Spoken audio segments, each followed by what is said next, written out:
Uh, Welcome to Caribbean Thought. Welcome to Caribbean Thought. There is a lot that we have to contend with in Caribbean Thought class today. First, can you guys hear me clearly?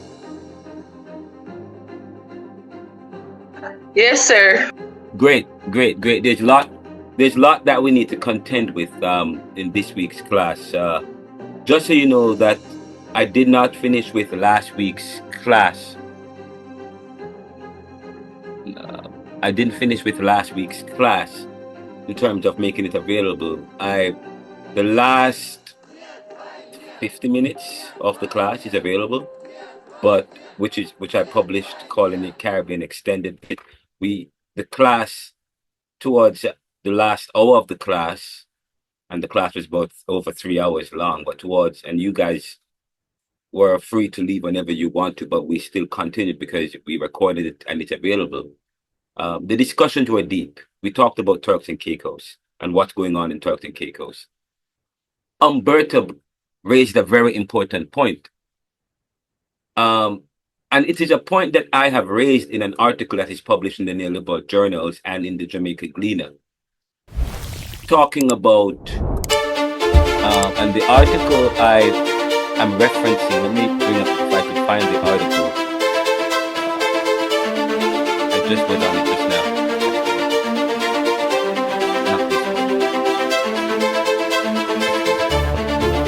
There's lots happening. There's so much happening.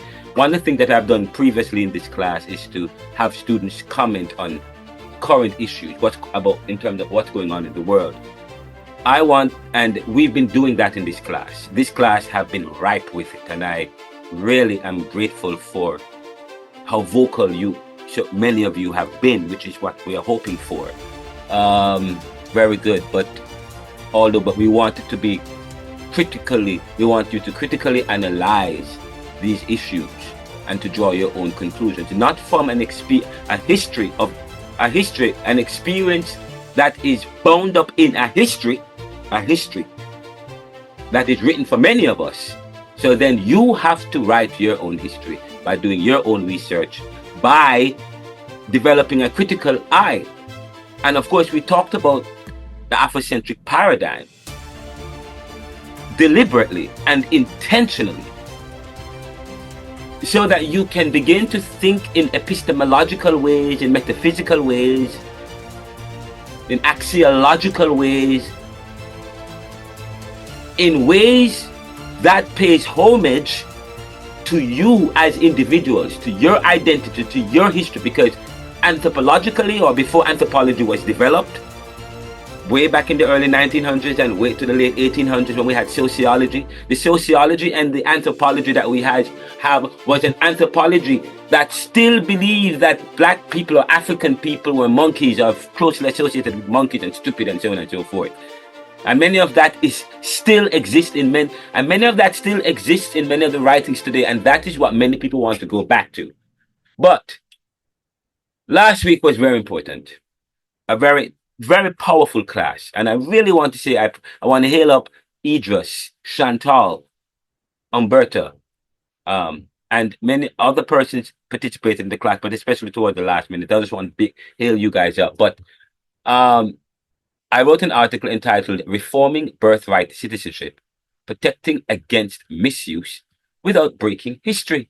And in that article, I said immigration reform continues to be a polarizing issue, and the debate surrounding birthright citizenship is no exception. There are individuals who exploit the 14th Amendment, coming to the United States with the sole intention of giving birth so their children can claim U.S. citizenship.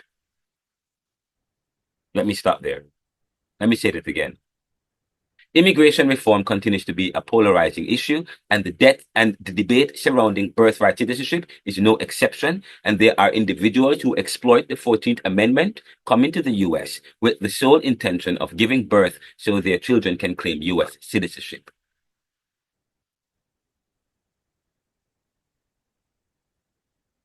That is not hearsay. Just so you know, it is a fact. Other people may not be able to prove it, but but we can. While this practice is not a conspiracy, it is a documented reality that has far reaching implications, including placing unnecessary strain on the foster care system when some of these parents leave, abandoning their US born children. Our Caribbean thought is deep enough. The connections between the global north and the global south and the Caribbean runs deep, and it still runs. You cannot do Caribbean thought without contending for what's happening in society today and what's happening right now. That is what puts you guys at an advantage at Jamaica Theological Seminary doing this course. Okay? I am telling you that they're not doing this, they're not talking like this at University of the West Indies or at other universities around the world. This is important because the next thing I'm about to do is going to be quite interesting, because there is an article that was on social media today, that is in the Gleaner, the Jamaican Gleaner today, about the Harlem Godfather. And I hope you guys were reading the paper and saw that. And there were many comments. I participated in the commentary.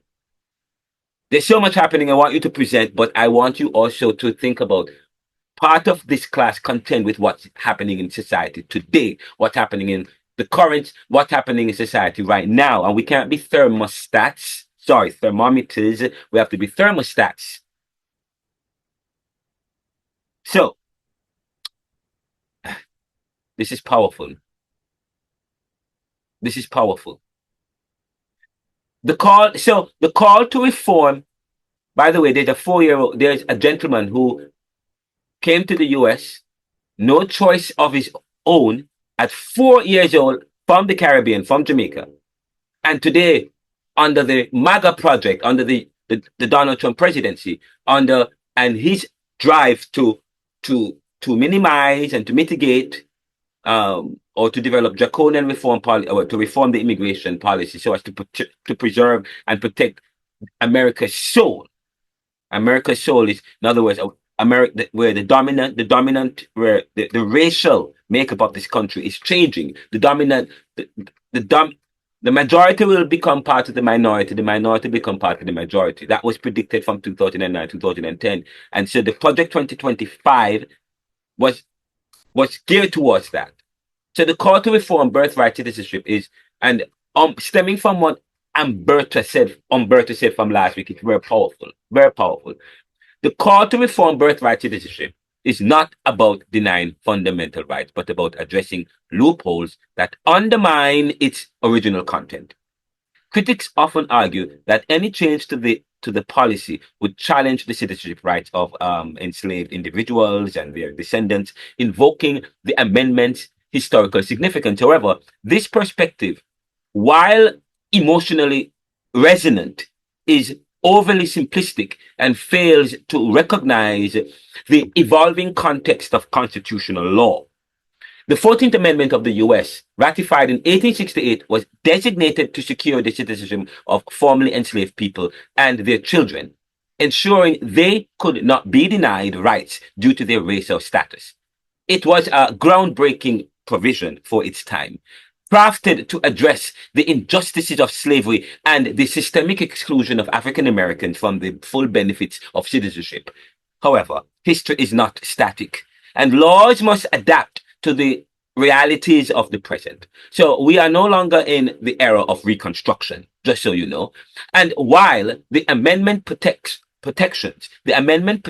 were vital at the time, the specific population it was meant to shield no longer face the same systemic threats. Many who benefit directly from the amendment have passed on, and their descendants are firmly established within the fabric of American society. And so today, the context has shifted, and birthright citizenship is being misused in ways the framers could not have anticipated. So this misuse undermines the very principle of fairness that the amendment was designed to uphold. Reforming birthright citizenship would not erase history or deny the accomplishments of those who fought for its enrichment or enactment. Rather, it would ensure that the law evolves to address modern challenges, protecting against exploitation while preserving the integrity of citizenship. Those who oppose reform often cling to a narrow and rigid interpretation of constitutional law. They fail to acknowledge that the Constitution is a living document designed to adapt to the needs of a changing society. Just as we must re-examine outdated gun laws in the face of mass shootings, we must also reconsider immigration policies to ensure they serve their intended purpose without enabling abuse. Now, reform does not mean rejection, it means refinement. It means recognizing that the intent behind a law must align with its application in contemporary society. Addressing the misuse of birthright citizenship is not an attack on the rights of African Americans or any other group or Caribbean people from Jamaica or wherever. It is necessary. It is a necessary step forward toward ensuring that citizenship remains a privilege and responsibility, not a loophole. Let us move beyond emotional appeals and engage in a nuanced, fact-based discussion about immigration reform, and the goal is not to diminish history, but to ensure that the laws we uphold serve the retaliations or the realities of the present while maintaining the principle of justice and fairness. Now, stemming from that, I have talked about the issue of the MAGA project of President Trump, the MAGA project, and the MAGA project, which is Make America Great Project. Make America Great Project, which means going back, preserving the racial makeup of this country, of the US. Okay, the fact of the matter is the minority become part of the majority, the majority become part of the minority. That's a problem, that fears that people have. We've studied it, we've been part of studies, we've seen it, it was happening.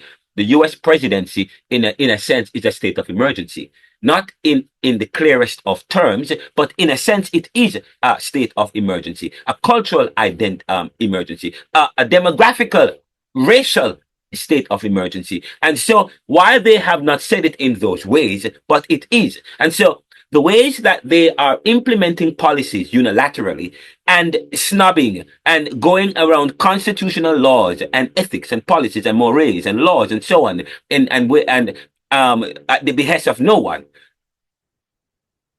suggests this a move to preserve and to protect against what is and what the expectation is, the racial makeup. Now, last week we had a class, and of course, powerfully, Umberta talks about Turks and Caicos, and she made a very profound point, a point that is important, a point that is very important, that she should push it to the next level and write a paper about what's going on in Turks and Caicos as it relates to the immigration issue, stemming light to what's going on there. She said the Turks and Caicos are being outnumbered by the immigrants. The Turks, the people who are from Turks and Caicos, it seems as if they are no longer part of the majority, but they have become part of the minority, outnumbered by new cultural realities, new cultural identities that may come to overwhelm and overtake the cultural realities and identities of the people there. Now, that is what, and those are real fears. And she talked about the issue of integration and whether or not integration is actually a bad or a good thing. And for the Turks, it may not be as good because it has, for many, the immigration have allowed all these people to come into Turks and Caicos, which have exacerbated socio-political, cultural crime and violence and economic ills. Now,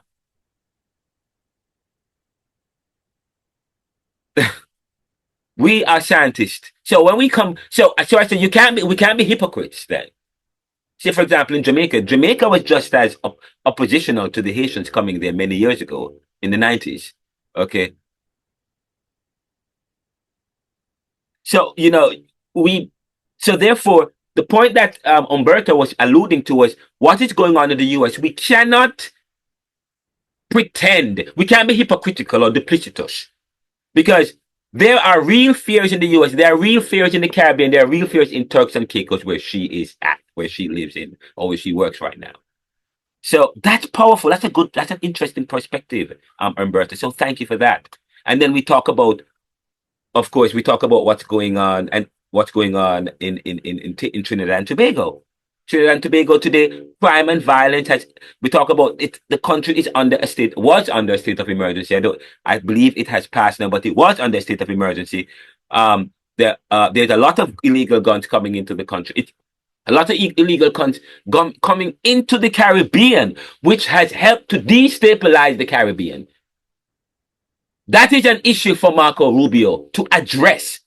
You know, before these post-industrial countries can come into the Caribbean to make demands and so on and so forth, they must also look at how policies have helped to create the problem. Say, for example, the post-industrial can cut off, can can assign a 25% tariff.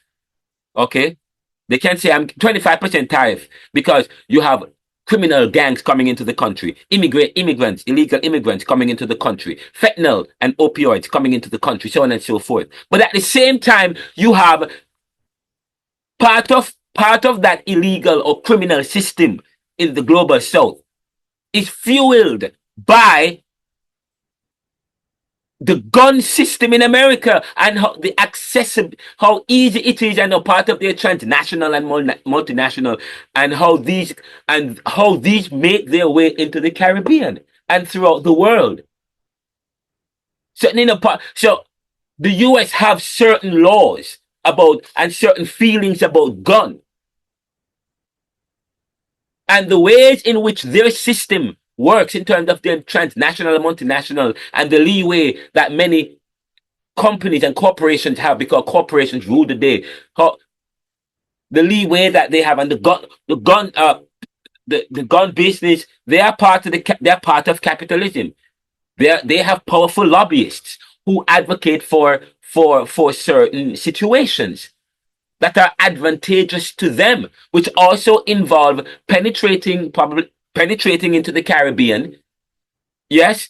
What in terms of what has been, the US and post-industrial countries are quick to have their CIAs and FBIs parading in the global south and to countries that they deem unstable.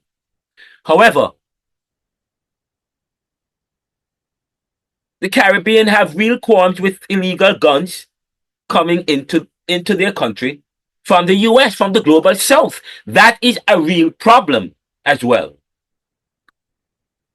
And Jamaica has a highly restrictive country in terms of the Caribbean in terms of their gun laws as against the US.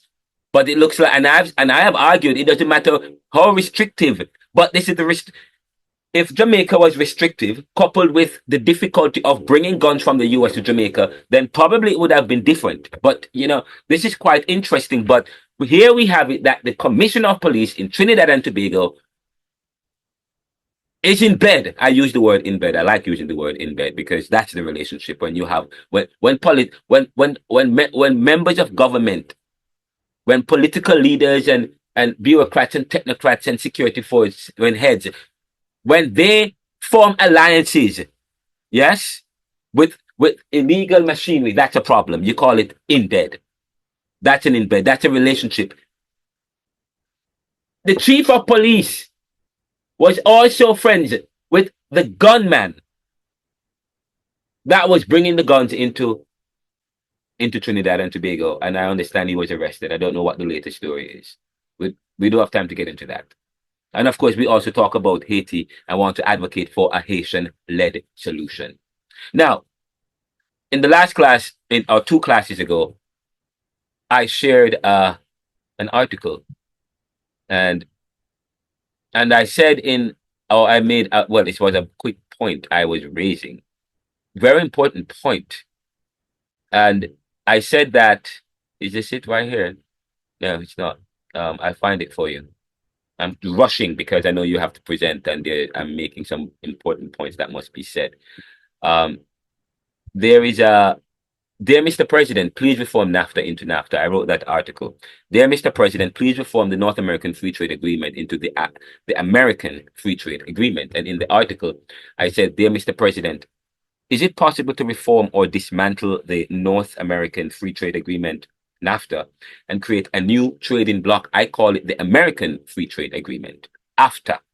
Now, this would expand economic partnership throughout the region, the Americas, and it will help to minimize China's influence in America via their satellite countries, which include the US and which include the Caribbean, and would build a stronger America including the Caribbean, Latin America, South America, and North America all together. Now, there are some people that have a problem with that in the Caribbean, okay? Understandably so, but I was being strategic when I say that.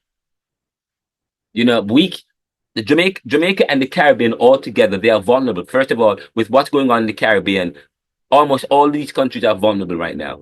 As much as they are talking about, they're showing strength. They're showing strength. I've often said that the CARICOM is not, there is no CARICOM. We are not as united. In order for the Caribbean to absorb some of the shocks and what's going on in the world and what may continue to happen in the world, and for them to prevent another 1970s from happening, which leading to where they are now, they have to be united in ways that they have never thought about. They have to be revolutionary. But no one wants to give up their control of, everybody wants power. And the Caribbean countries cannot agree because there's all this pride and that we all have. Yes? And I said to people, of course, yeah, I mean, yeah, we can go to Africa. And one of the things that people that we haven't thought of, we say we're doing business with China. What about if we're going to go to China, why not do business with Africa? I mean, aggressively. I'm not talking about surface level agreement. I'm talking about an agreement that is almost resemble that of the European Union. I don't think that the ACP countries need strength. The union, okay, and it's still controlled by post-industrial countries, because many of these unions get aid from USAID and so on that controls their agreements and so on. But I think the conversation that Jamaica and the Caribbean need to have today is a regional partnership including them, because NAFTA is a regional partnership in the Americas that does not include them. Just Mexico, Canada, and the US. Now, you bring the Caribbean into the agreement, it will make for a stronger Caribbean, it will make for a stronger America.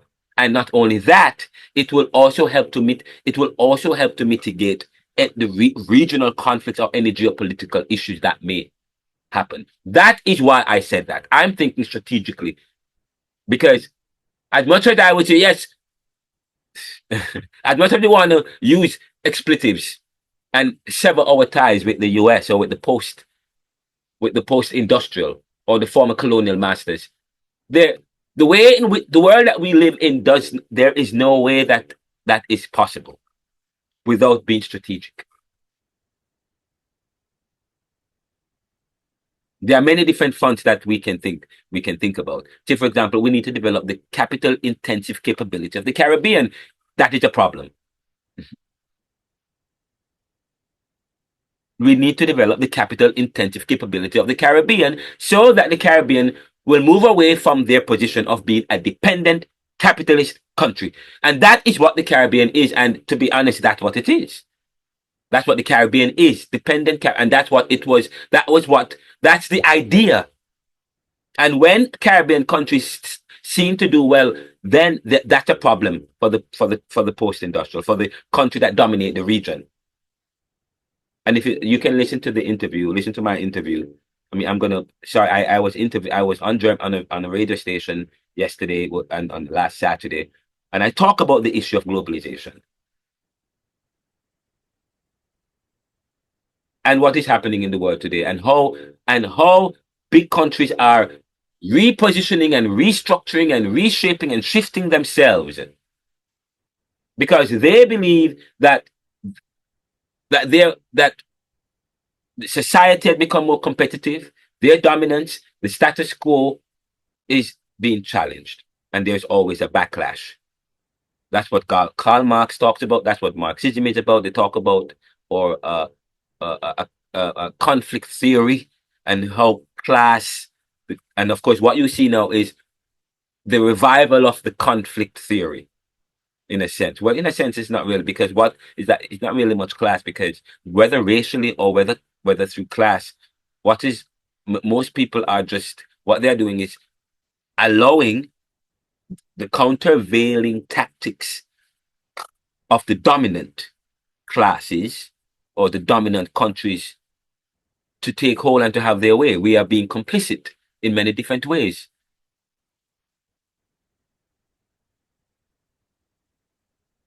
Movements aren't organized anymore. They are reactive. But being reactive cannot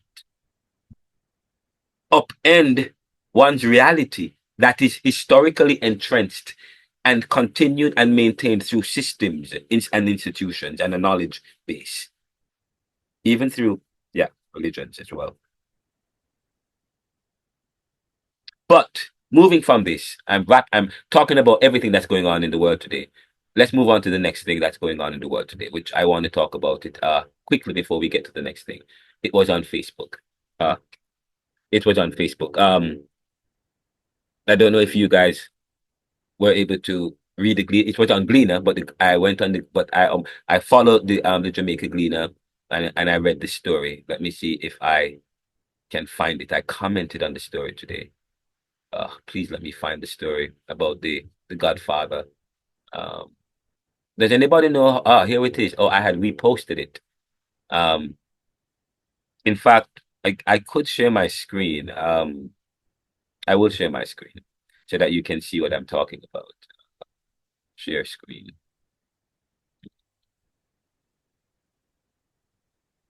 Are you seeing my screen? Yes, sir. I didn't pick what I wanted to share. It just started to share anything it felt like sharing just now. What the hell? Ridiculous. Um, let's put this to the right. Put this to the right side. It's hiding.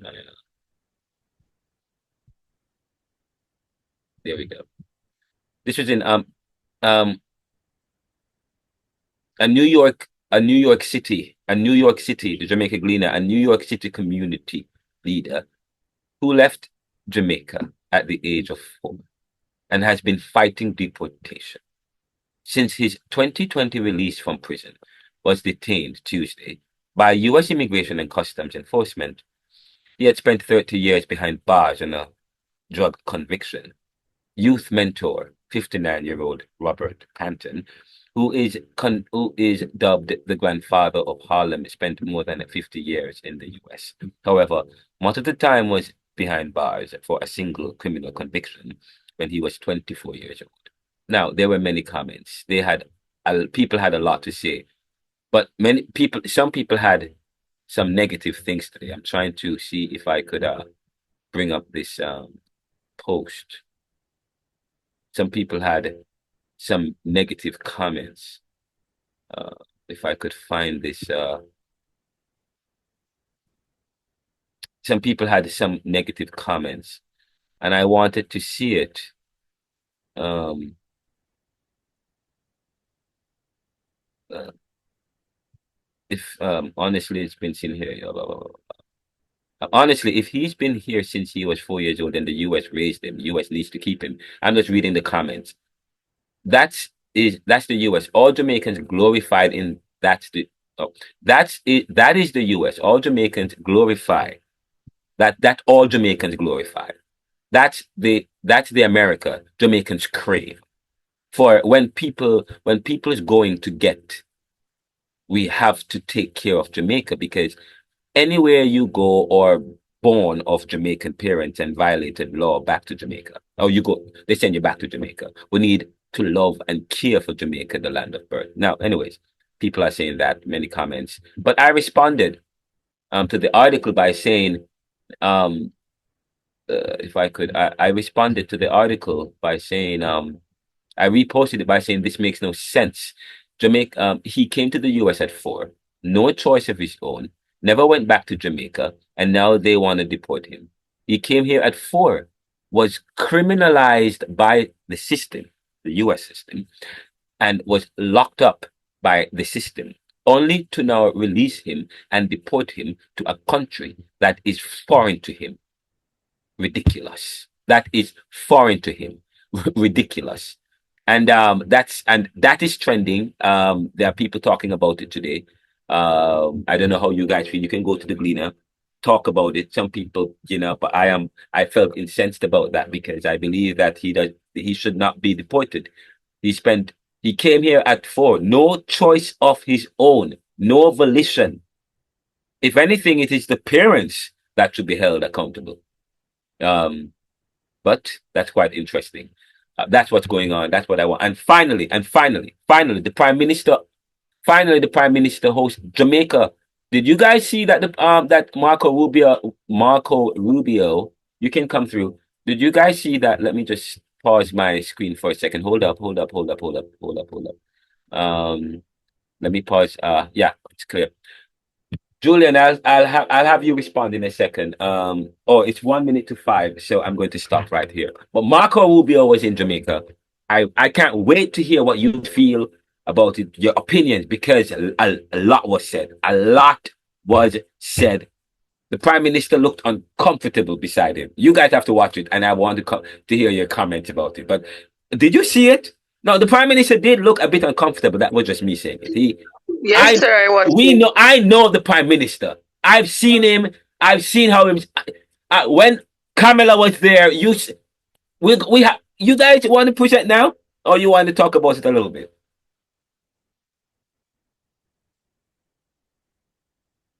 Hello. What did you guys feel, Julian? Julian, what is it you wanted to say, Julian? Go ahead.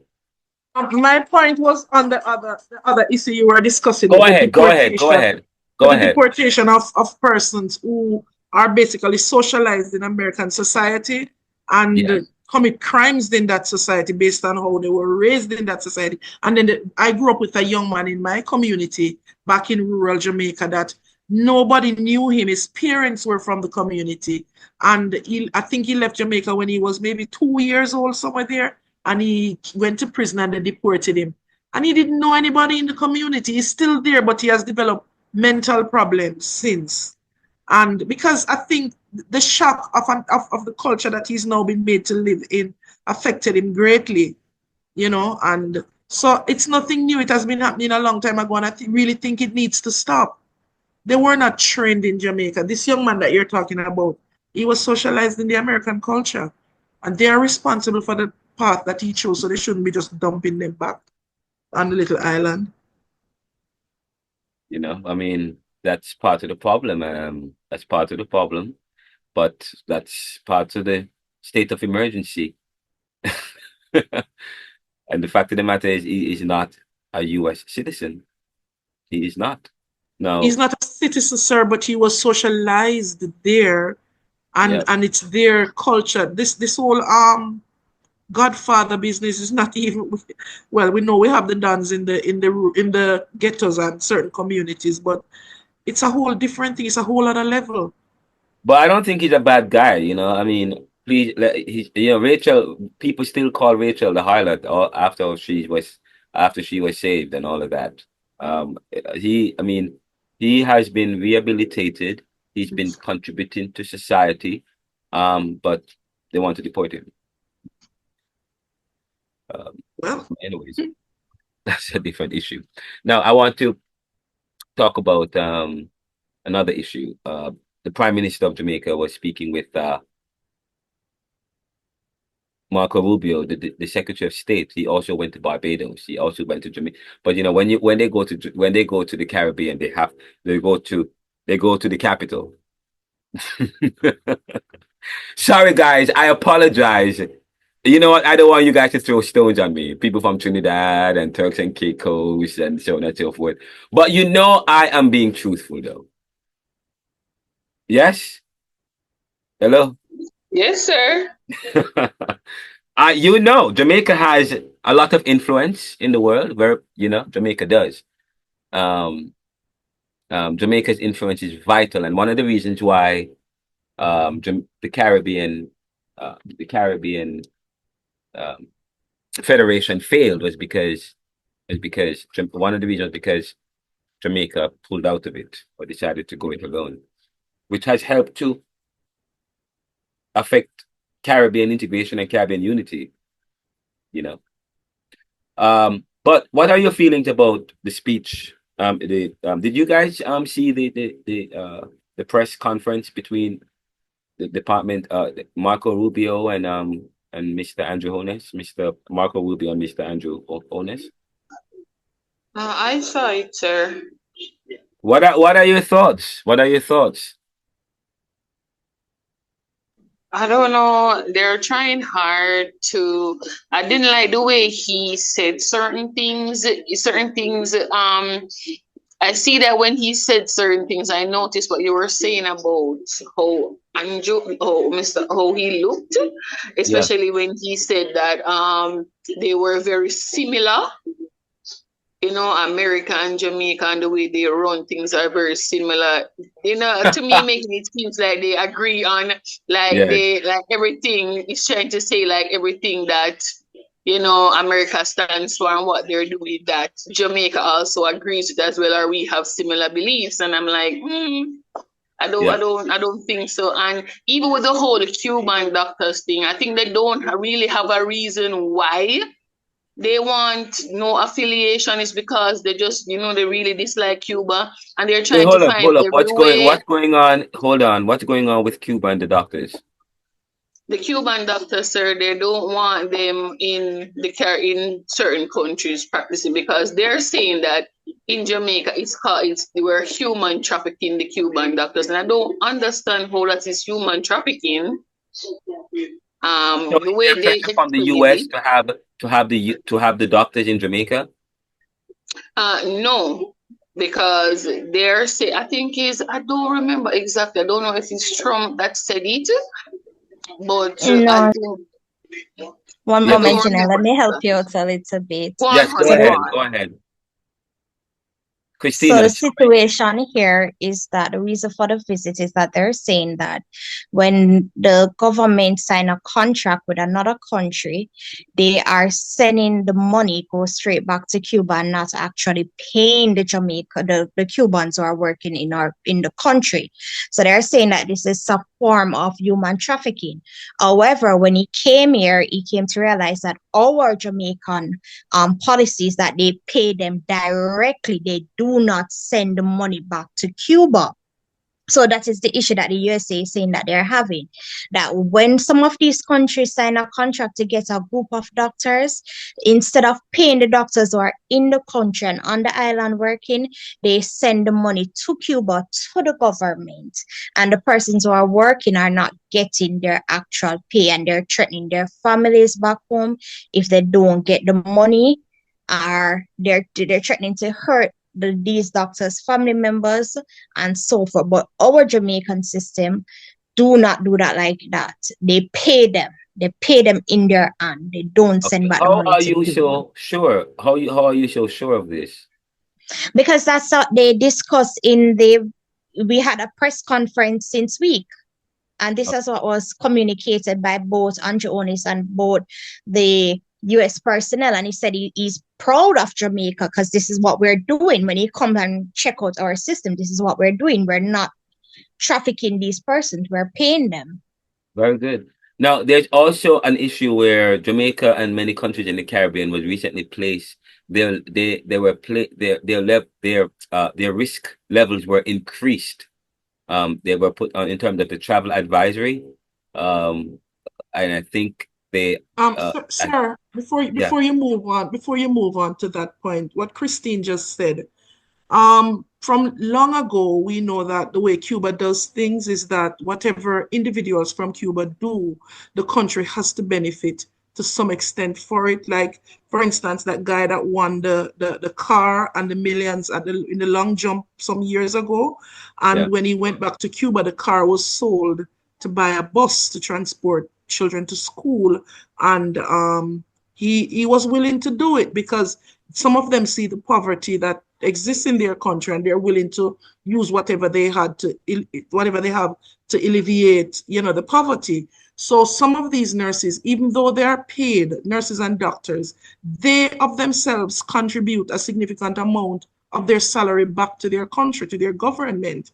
And it's mandatory, but because of the sufferings that they're aware of, they're willing to cooperate with the government. It's a system in Cuba, like, for instance, when it comes time to cut the cane and the doctors have to leave office to go and farm, It's something that happens. It's a part of their laws in Cuba. So they are not being forced. It's not labor without pay. It's labor with a willingness to share the proceeds because the government educates them. It's kind of a bond with the country. They get the education. I mean, education is very expensive. They get it and they agree to help. So what America is trying to project, that's not what is happening, but it's not that what they earn does not benefit the country. It does. And Yes. even if it's even to some extent in the form of remittances that go back to their families there, and what they give a certain percent to their country. If we do you remember that incident with the young man that won the gold medal and the car and Yeah, he was Julian, you're right. I'm familiar with what happens in Cuba, to be honest. yes, Very, very yes. familiar. But America was trying to use it in a negative way, but I guess they Yes. come now and they see that it's not that way, and the people who are here are actually willing to help their countrymen. Yeah. I mean, some of these things are very technical issues. Uh,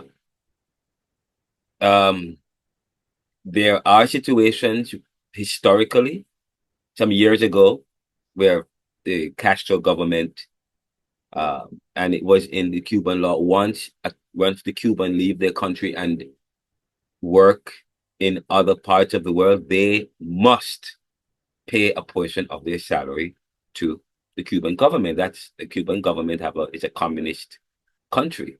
China also have a policy like that. Most communist countries have policies like that. Policy, but so you contribute a significant portion of your salary to the government, and you are told, and yeah, and you are, and there are rations that these countries have, and so on. So, yeah, and there were some teachers. There were teachers many years ago who were working from Cuba, working in the Caribbean, various parts of the Caribbean, who had to send their salary back to Cuba.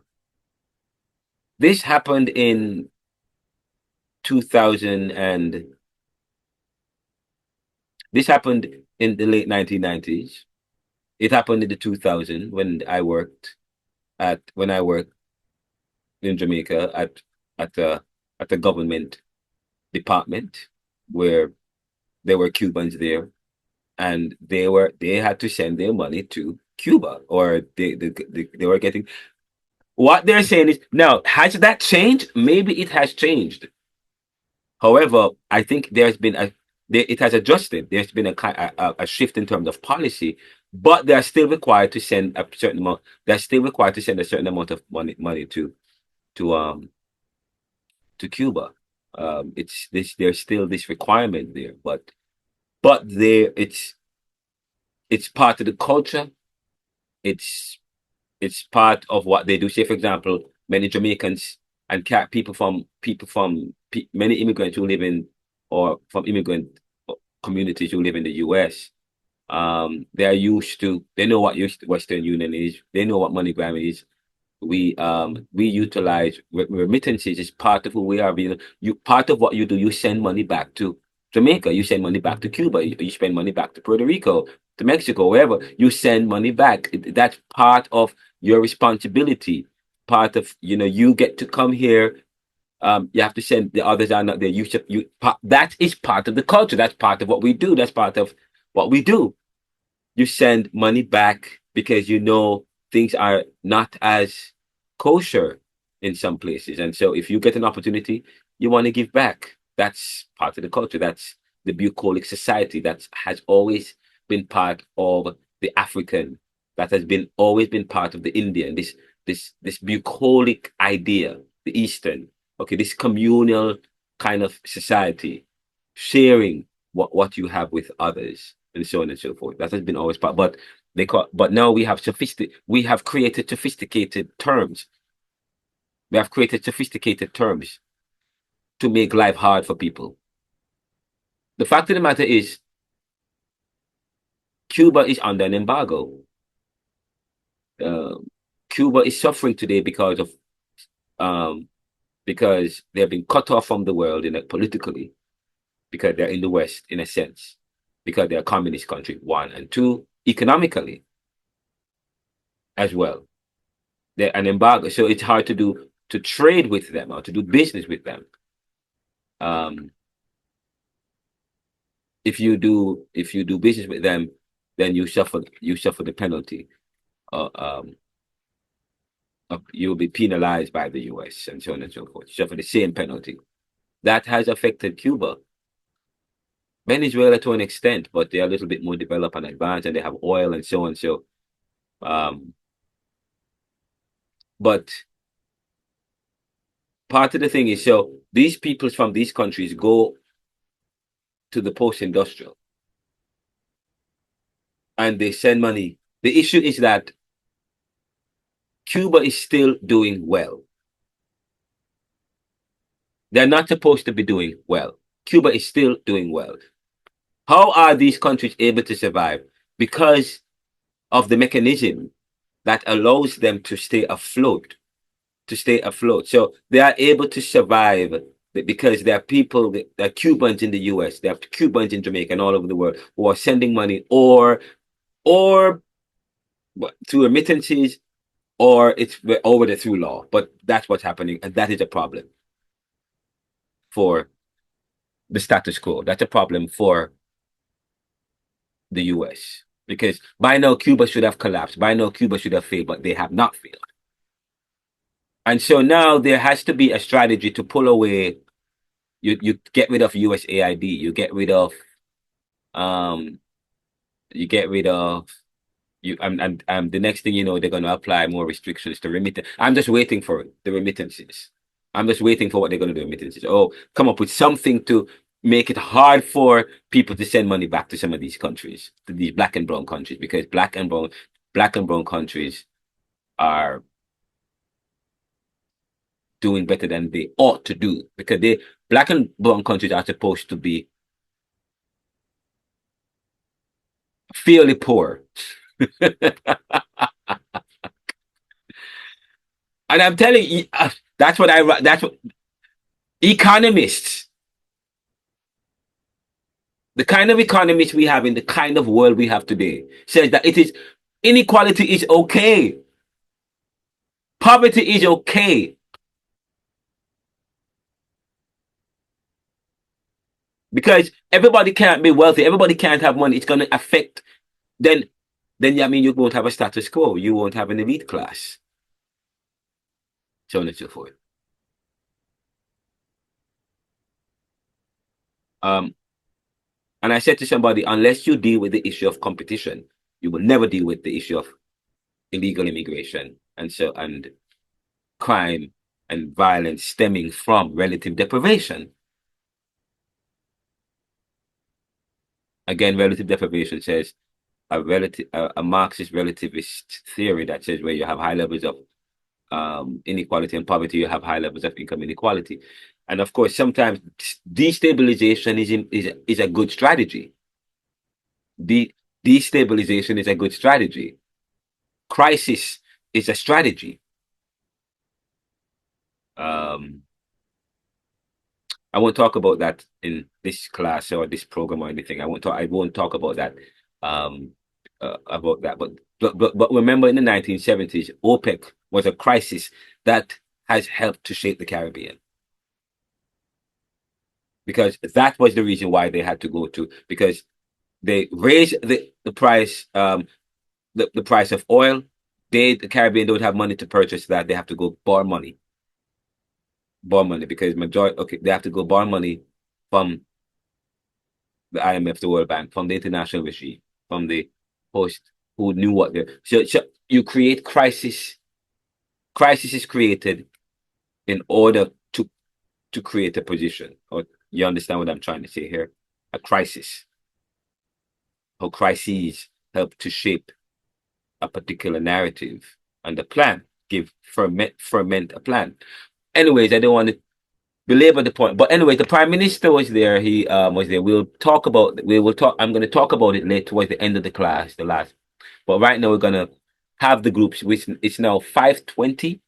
And so, sorry, it's 4:20. We go up until 6. So we have about an hour and a half. So we are going to have the first group present this week. What group is going to present this week?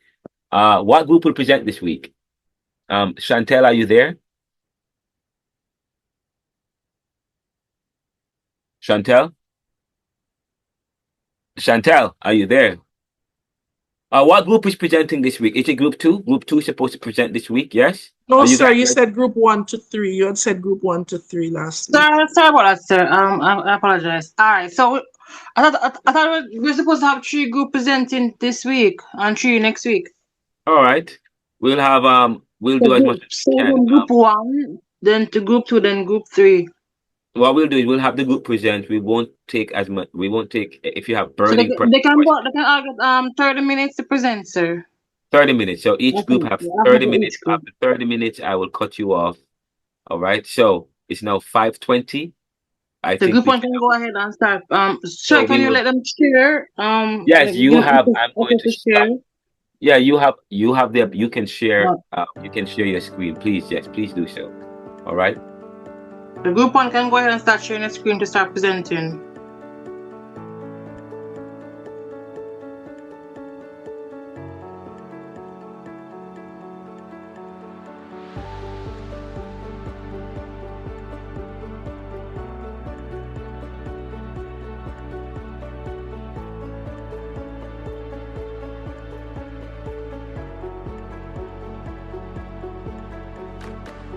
What group is presenting today?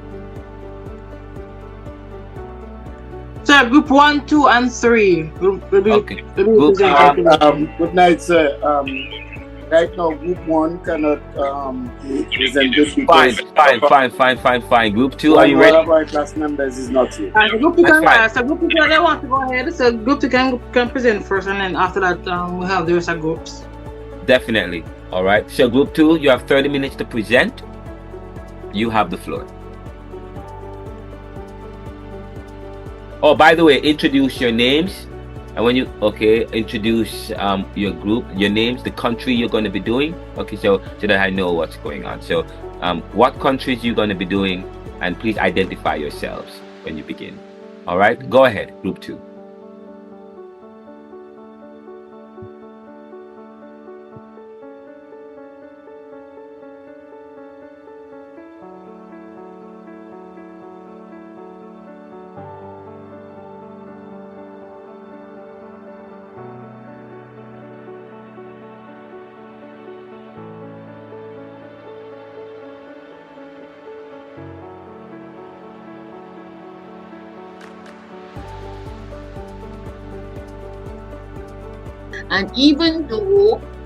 And even though there's just a small amount of Hindu individuals living in St. Lucia, their cultural and religious traditions are still practiced today, even though it is not as a widespread religion in St. Lucia.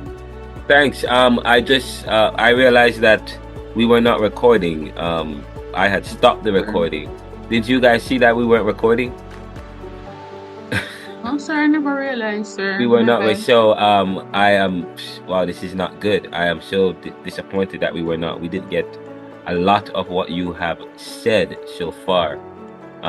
But which you, I think you spoke for 10 minutes. We lost 10 minutes of the recording. But this is Caribbean Thought. This is group 3. They're presenting on the island of St. Lucia. They're in the middle of the presentation already. They're looking at the religions in St. Lucia. Yes, sir. Right? They have many more to go, sir. So I think that I can send the presentation to the class as well. Yeah, so yeah, send the presentation to the class. Sir, there was a presence on cinema as well, sir. Sorry? They also going to present on Suriname as well. Oh, they're also going to There's 2 present countries. Suriname. All Yes, right. sir. 2 Okay, countries. that's good. But I told you for right now, I was having trouble with. But what have you said so far, though? You have said so far about St. Lucia that it has about 180,000 people living on the island. They speak Majority English? spoke English, but a very small percentage speak French Creole. French Creole, yes. Yes. The country has, you said they talk about the country has a lot of volcanic activity Before, and it's before. not been since 1799. They have not have any volcanic eruptions. It's been dormant since then. Since the 1700s. Yes. Okay, that's good. That's good to know that. That's good to know. Yes, but they still have some kind of minerals there. I went to St. Lucia before, been there, and for I spent a good amount of time there, about over 3 weeks, and they have these mineral baths where you could go and the water from the spring, their famous spring volcano spring water come from the volcano. It's very interesting. But yeah, so we know about that. Did you talk about what else have you spoken about so far? It's a small island, yes. We spoke about like based on like different religion. We spoke about before you started. You just started in religion. We spoke about that Christianity Mhm. is the most popular Christianity, and but Roman Catholicism, that's the most.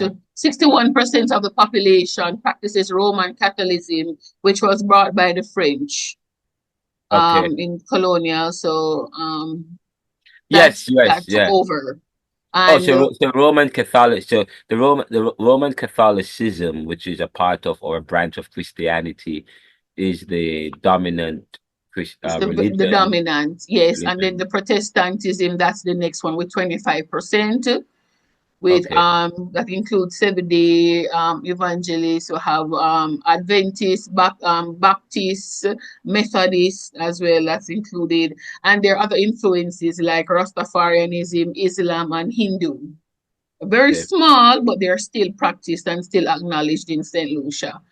Because Thank you. which I'm about to speak about now, about Yeah, how certain about I'm going to skip. I was talking about the religions, like yeah. about because the the Afro-Caribbeans, they're the one that's mostly practices Rastafarianism in St. Lucia, and they believe in keeping that tradition alive because of they're the one that knows that has that connection to Africa, or Mother Africa as they call it. So they practice a lot of spiritual traditions like obia and some which they call some form of magic, and they feel like it brings them closer to their ancestors. And so the small, even though it's small, the Afro Caribbeans, they're the one that mostly deal with the African spiritual traditions in Saint Lucia. Which is used along with Christian beliefs as well. Individuals Yes. practice these traditions feel like it Yes, brings them sir. closer to the And ancestors. in St. Lucia, sir, as I was about to go to the next one, we can see like they take just like in every country. In Jamaica, you have their own setup, the setup culture before the funeral. They have similar things in St. Lucia, like with the death and the afterlife, because the St. Lucians who are Christian they believe in this Christian based theory of the afterlife, this heaven and hell, and then the cultural practices of serving rum and strong coffee as the wake, as well as singing traditional hymn and songs. This is before the funeral, and this known as All Saints Day. All Saints Day in Saint Lucia is where they like where on every year where they celebrate when someone, their loved one or friend or family has passed away. Every year on this day, they celebrate Okay, okay. the person that has passed on, which is called All Saints Day, where candles, flowers, and wreaths are placed on gravesites around the And country. that's a Christian tradition, in fact, or a Roman Catholic tradition. Yes. Yes, yes, And sir. I understand. And then, by the way, it's I know I see you're struggling to say Catholicism or Yes, sir. That word that get me every time. Catholicism. Catholicism, Yes, Catholicism. But it's sir. fine. It's fine because Yes. you did not struggle to say the Afro-Caribbean word like Rastafarianism and Rastafarians. So that means it goes to show that we are truly African people. Because the European words, which is Catholicism, it's not as easy. But Rasta and Africa, we just reel off our tongue easily. Yes, sir. I don't correct people who say Catholicism. I don't. I've heard it before. I don't correct. I don't really correct people who don't pronounce English like the Europeans do. Okay, because our DNA and our heritage predispose us to speak a certain way. So if you say Catholicism, I know exactly what you're talking about. Not, it doesn't phase me. Okay, Yes, sir. but But All Saints Day again, sir, it's celebrated on November 1st. I left that out. On November 1st every year. That's when okay, it's celebrated. And the final thing when it comes to religion in St. Lucia is that they have a freedom of religion. The okay. government does encourages the freedom of choice when it comes to individuals practicing their religious beliefs. Now, even though majority of the religion of the holidays and ceremony are Christian based, the government they recognize that it is important when it comes to religious beliefs and practice, even though majority of the ceremonies are Christian based, the government knows that it is important to recognize other important religious days on the Caribbean on the calendar for just the peace and harmony of the country. Is it illegal there? Is obia illegal? The practice of obia illegal there? I in my research I never saw any of that, sir, and I read a lot. It told me that that it was practiced, but it never said anything about it being illegal or illegal. Okay.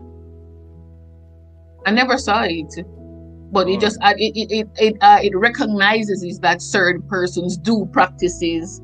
Let me ask you a Practice it as a question. form. Let me Yes, ask you a sir. question. In Jamaica, do we practice the free do they practice the freedom of religion in Jamaica?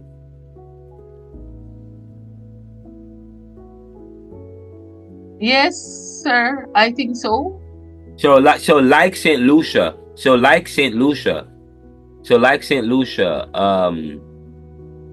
they in like Saint Lucia, Jamaica is also free to practice. They have freedom of religion in Jamaica. In Jamaica, like Saint Lucia, would you say that? I think they try to, because even like they say, like they know that there are some persons, and because like I said, there's a mix of Muslim, Islam, Hindus, and they try to make sure everybody is recognized based on their religious calendar. But I don't think we do that here in Jamaica, because they don't really hear people talk about like Ramadan, and they do that in St. Lucia. So You know, they this is acknowledge like Ramadan and so I'm happy forth. that this is interesting. This is now I'm asking this question about I'm we talk about critical thinking.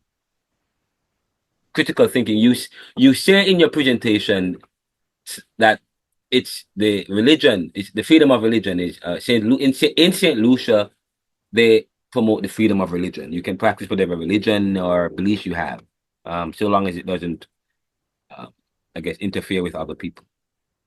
But then I asked, okay, so what about Obia, like African traditions? And you say, well, I believe so. And then I said, okay, what about Jamaica? Yes, we're free to practice any religion in Jamaica. We're free to practice any religion in Jamaica, like St. Lucia. But no, it's not true though. It's not true. It's not true because in Jamaica, Obia is illegal. Obia Yes, was sir. Obia was decriminalized in Anguilla in 1980. Barbados in 1998. Trinidad and Tobago in 2000. And St. Lucia in 2004.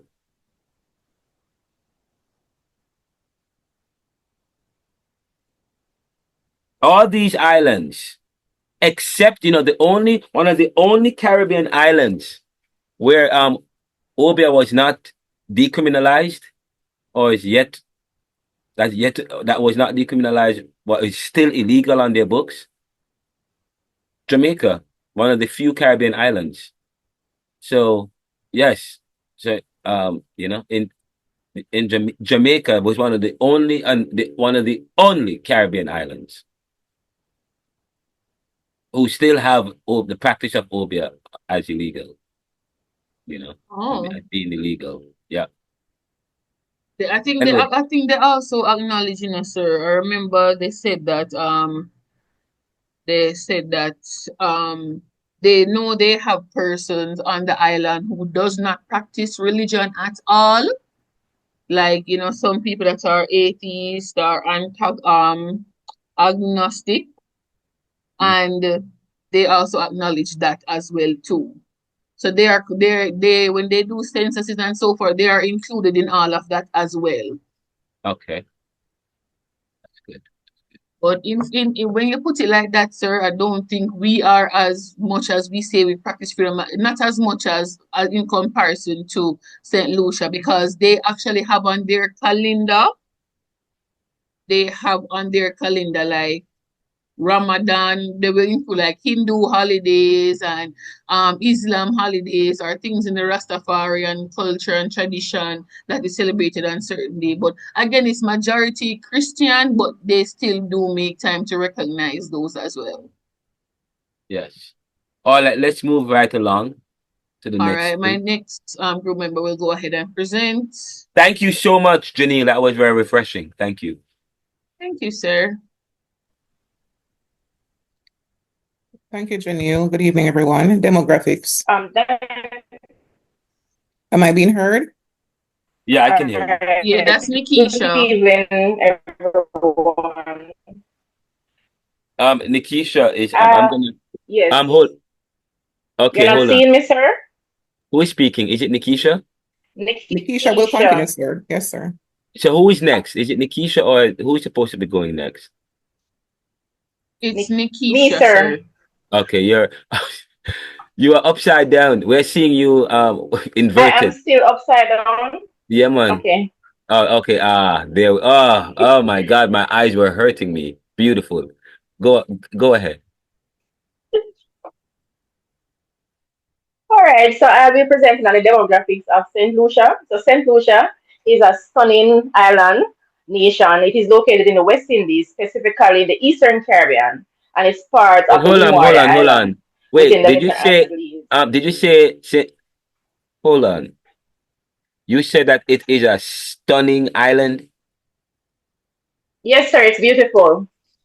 Sorry. You didn't say sunny, you said stunning. Stunning.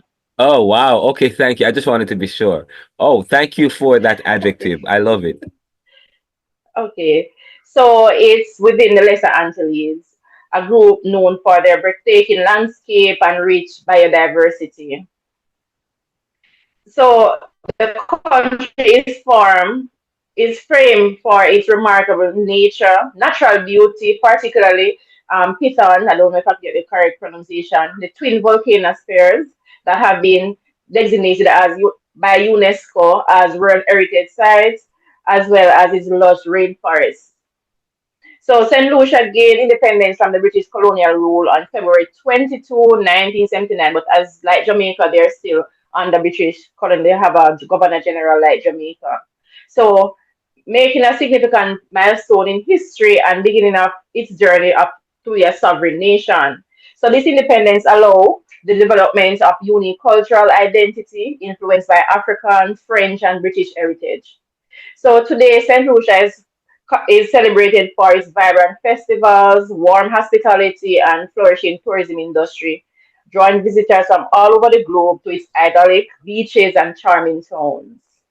So the population, as stated by Janelle, is approximately 180,000 persons, and the ethnicity, most of the population is from African descent, which is 85.3% African descent, and 10% African European descent, and 2.2% East Indian, and 0.6% whites.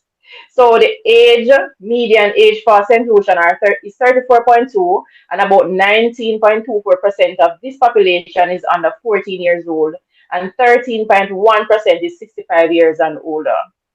So urban versus rural, the population is evenly split because it's not a big island between the urban and the rural areas. So the language is official language English, but they have their Creole, which is French, and religion Christianity. So some great persons in St. Lucia. First is Julian Alfred. She won the gold medal in the 100-meter last Olympic. Then you have Sir Arthur Lewis. Sir Arthur Lewis, he was an economist who won the Nobel Memorial Prize in Economic Science in 1979 for his work on economic development. And we have Derek Walcott, and he's also another Nobel Prize winner for literature. And he, from his standpoint, he went to college at the University of the West Indies in Jamaica, and his work draw inspiration from his Caribbean natural beauty fusion stem from his colonial theme. So he is well studied. And another person is Dame Pearlette Louise. She is their Governor General, and since 1997, she also studied at the University of the West Indies and University of Laval for her PhD. Then we have the famous cricketer Darren Sammy. He is the first international cricketer from St. Lucia and the first who appointed as West Indies captain. So another person is Sir George Melvin Captain. So Mr. Captain was the first, the fifth, and the eighth Prime Minister of St. Lucia. So he has served 3 terms. And so 1982 to 1996, then 2006 until September 2007. So he governed St. Lucia under the British rule from 1964 to 1979 and became the country's first leader following its independence in February 1979. So St. Lucia have persons who have made their imprints, just as Jamaica. They have athletes, they have professors, because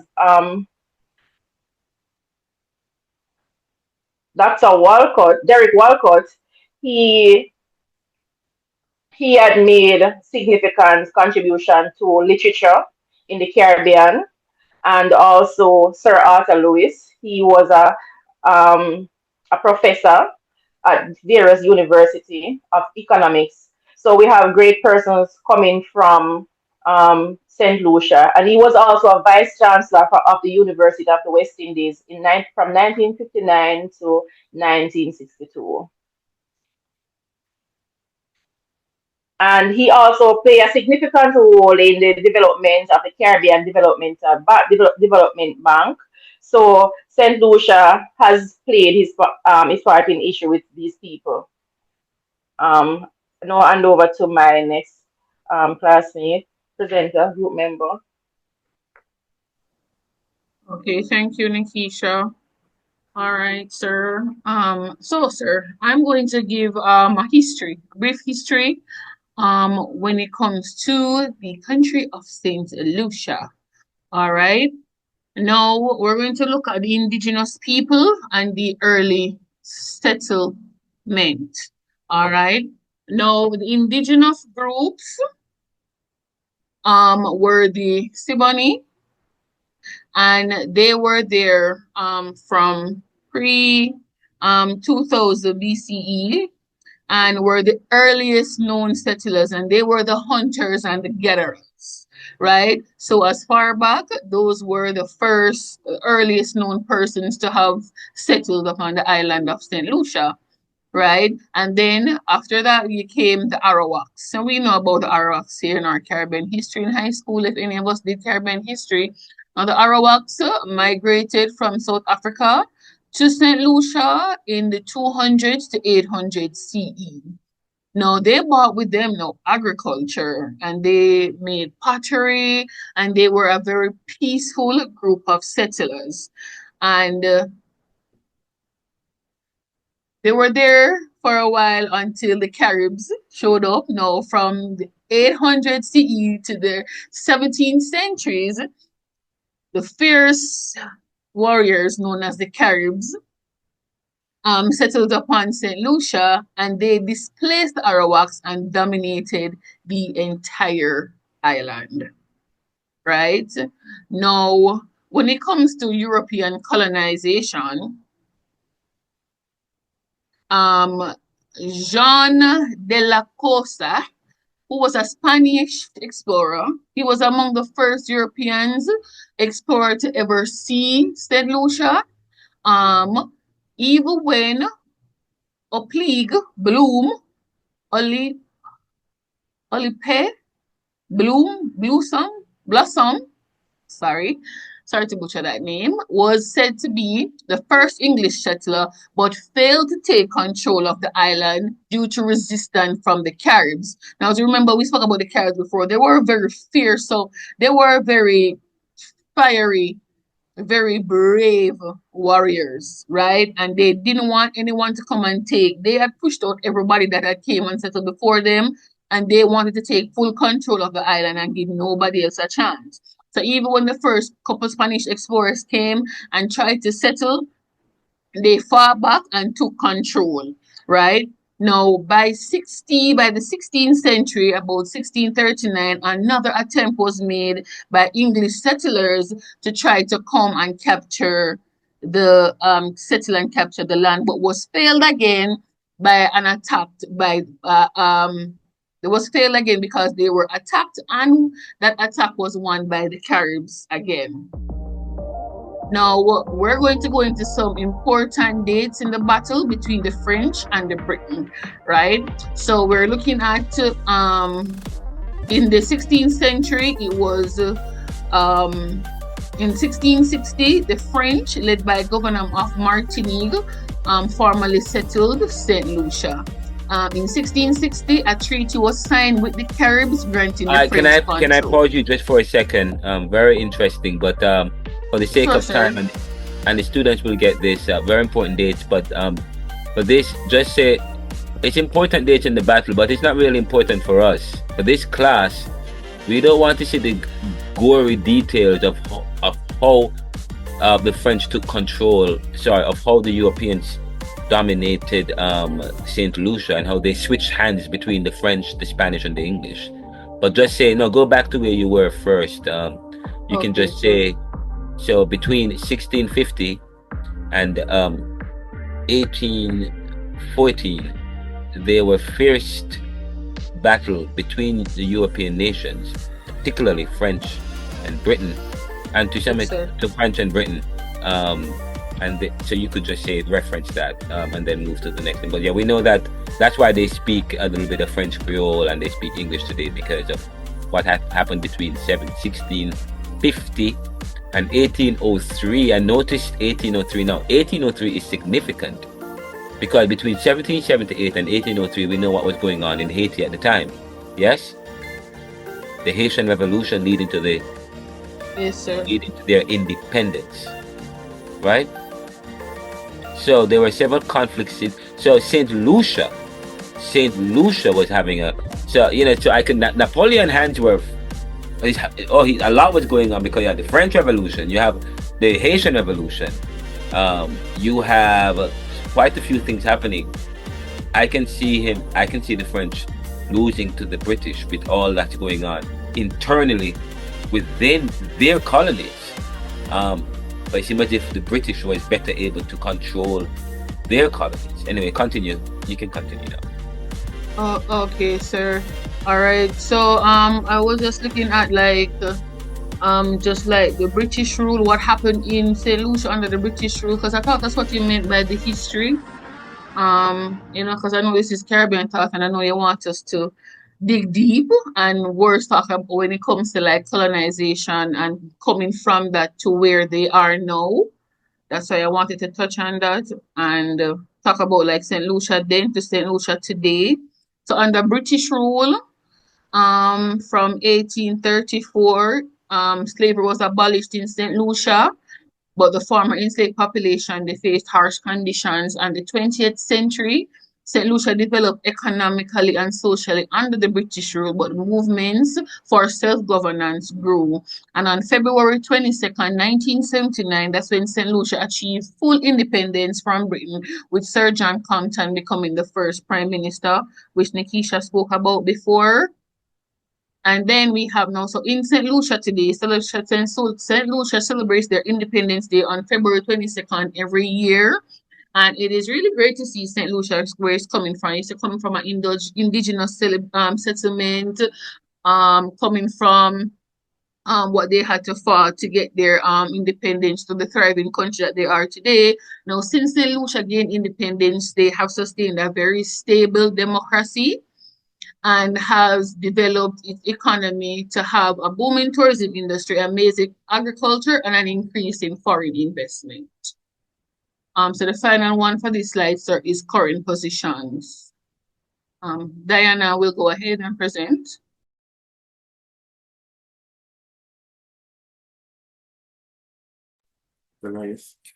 Thank you, so Janelle. much, Nikisha. Current positions.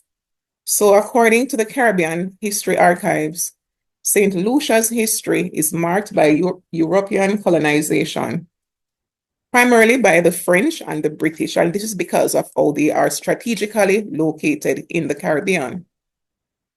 Originally inhabited by the Arawak and Carib people, as mentioned earlier, the island was claimed by the French in 1605, but control shifted back and forth between British and French until British secured the island in 1814. St. Lucia became a British colony in 1939, and they gained independence on the 22nd of February, 1979. The country's economy was centered around sugar production like Jamaica, relying on enslaved Africans until slavery was abolished in 1834. So today, tourism is the island's primary economic sector, following a change from agriculture. I have a question. Go ahead, sir. When did St. Lucia become a British colony? Was it in 1939 or was it in 1814?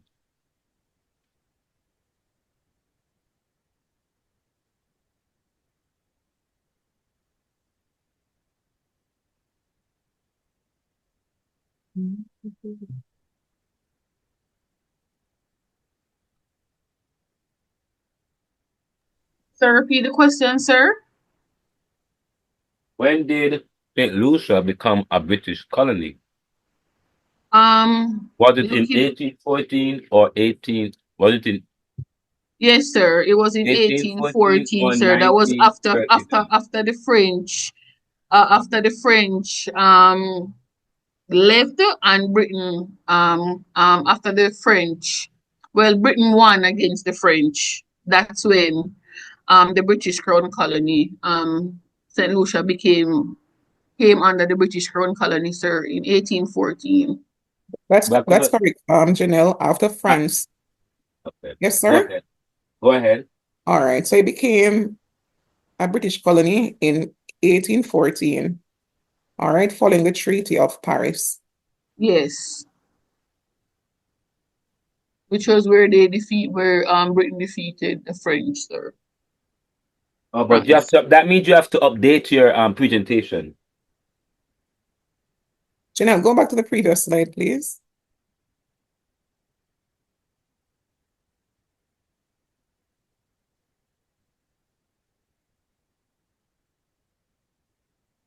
Yeah, it's showing it's showing that they became St. Lucia became a British colony in 1939.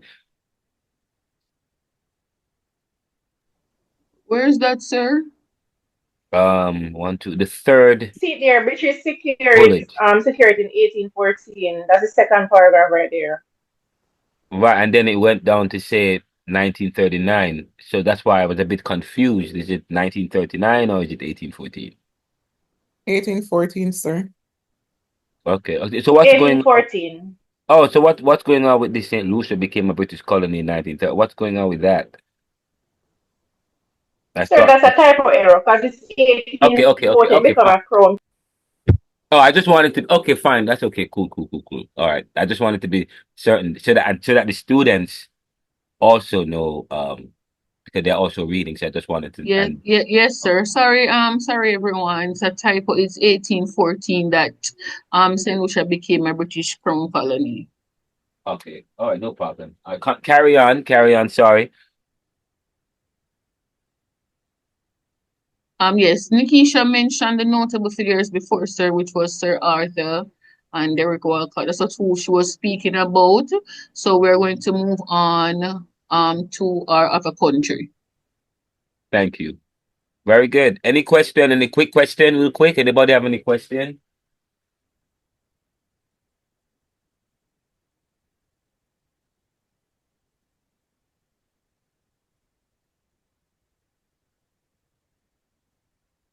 No question? Okay.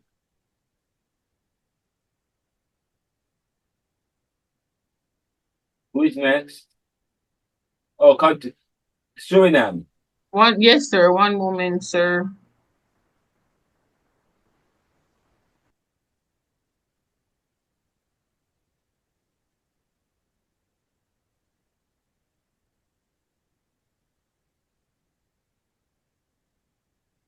Anyway, while I wait on you guys, did you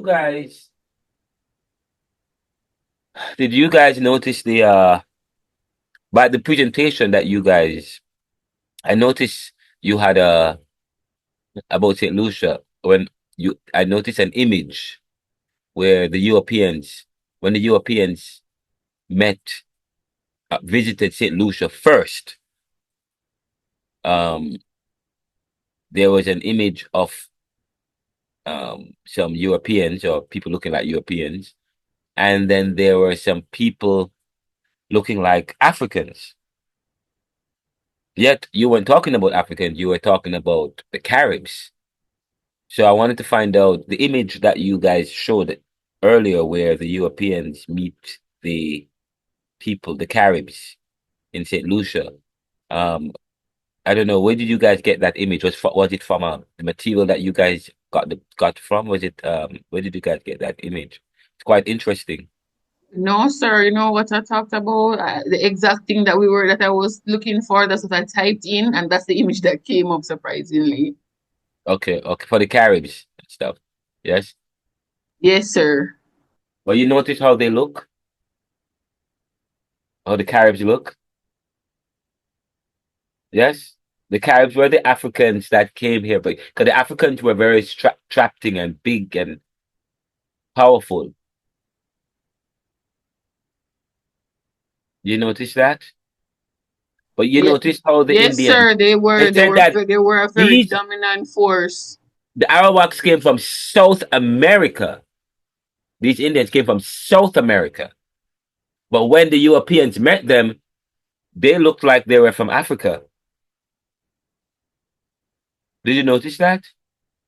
The image that you provided.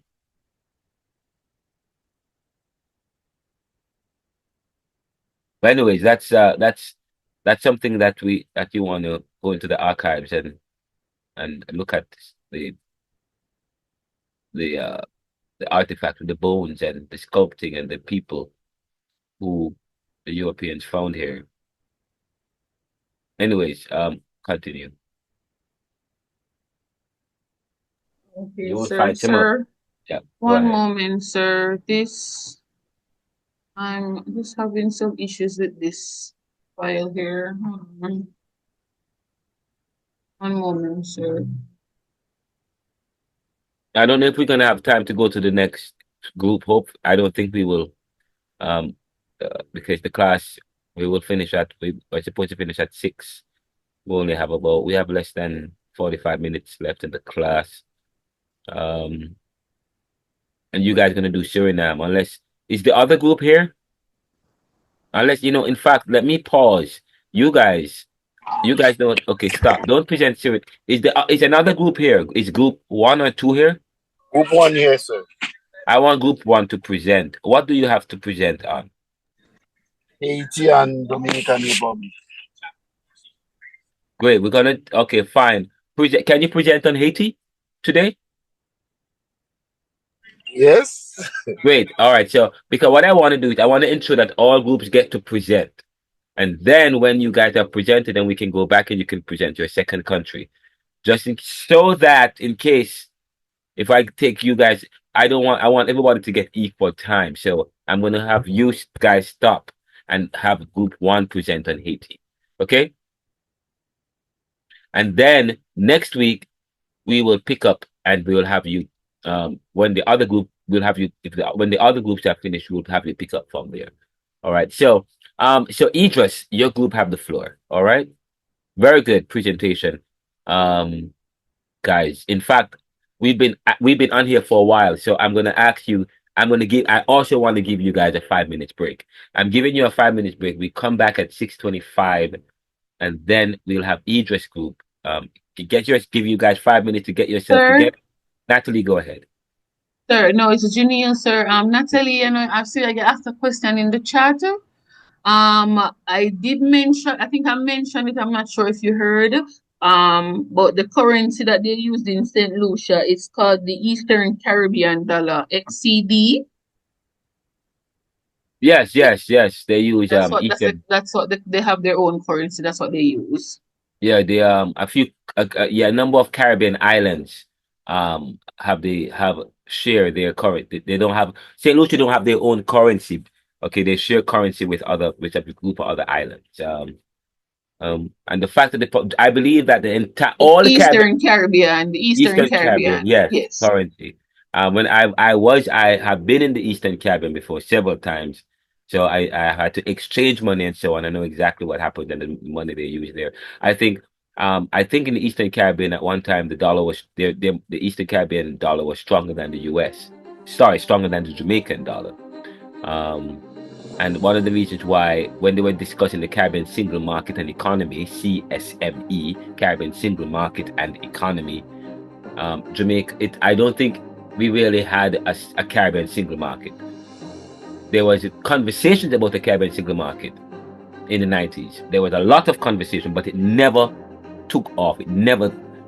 Because, as I said to you, what happened is that each of the Caribbean islands could not agree on as to where the central bank is going to be.